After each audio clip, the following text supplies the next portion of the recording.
Bonjour, aujourd'hui c'est le 5 novembre et nous continuons notre méditation basée sur la grâce et basée sur l'épître de Paul aux Romains et aux Éphésiens. Et notre lecture d'aujourd'hui, c'est le même verset d'hier, c'est le verset 9 du chapitre 1 de la lettre de Paul à l'église d'Éphèse. Il nous a fait connaître le mystère de sa volonté, selon le bienveillant dessein qu'il avait formé en Christ, qu'il avait formé en lui-même. Donc, très important, la révélation du mystère du Seigneur, ce projet éternel, il est fait en Jésus-Christ. D'ailleurs, dans cette longue phrase qui va du verset 3 au verset 14 du chapitre 1, toute chose ici, tout ce qui est fait ici, toute bénédiction, tout est fait en Christ Jésus.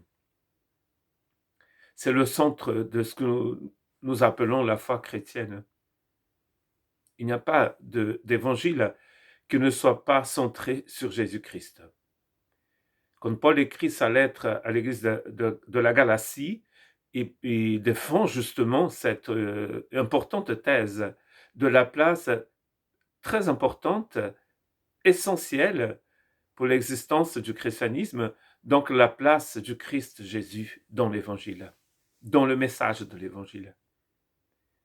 Quand il écrit sa lettre à l'église de Rome, il dit au chapitre 1, l'évangile parle de Jésus-Christ.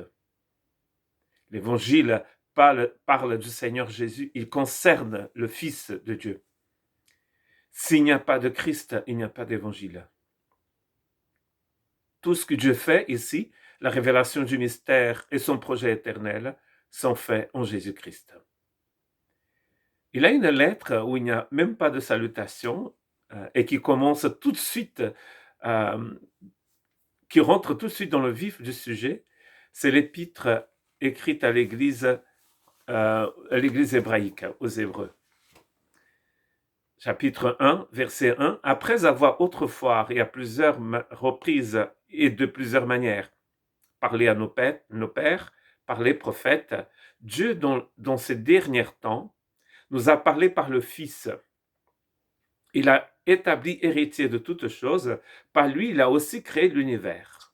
Le Fils est le reflet de sa gloire et l'empreinte de sa personne. Et il soutient toutes les choses par la parole. Il soutient toutes choses par sa parole puissante. Il a fait la purification des péchés et s'est assis à la gloire, à la droite de la majesté divine dans les lieux très hauts. Il y a 7 choses ici qui sont faites par le Fils. Entre autres, il est le créateur de l'univers. C'est par lui que Dieu a créé l'univers. C'est lui aussi qui soutient toutes choses et c'est lui qui devient le rédempteur du peuple déchu.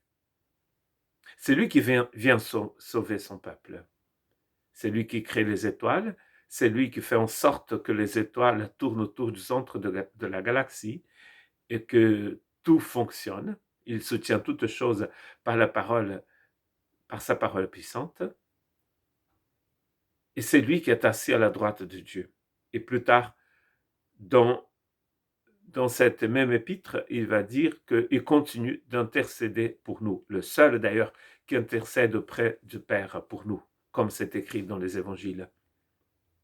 Donc, toute chose est centrée sur la personne de Christ Jésus. Le mal, donc Satan, le diable, il va essayer toujours d'enlever l'importance de cette personne dans l'évangile. Parce qu'en enlevant le Christ de l'évangile, il n'en reste plus. Et même si vous remplacez le Christ par une autre personne, l'évangile n'a plus de sens et ne fonctionne pas. La bonne nouvelle ne fonctionne si le Christ est au centre. Toute chose en Christ. Ma vie en Christ, votre vie en Christ, toute chose en Christ Jésus. Il est le centre.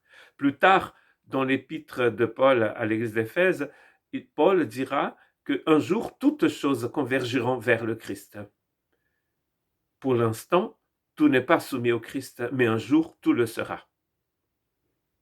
Car il sera toujours l'alpha et l'oméga, le commencement et la fin, celui qui est, qui était et qui viendra, le Tout-Puissant. Ces choses sont écrites dans l'Apocalypse à propos de l'agneau de Dieu. celui qui ôte le péché du monde. Donc, que notre vie puisse être centrée sur la vie du Christ.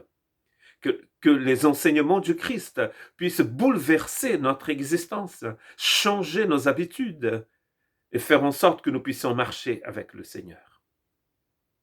Que Dieu vous bénisse.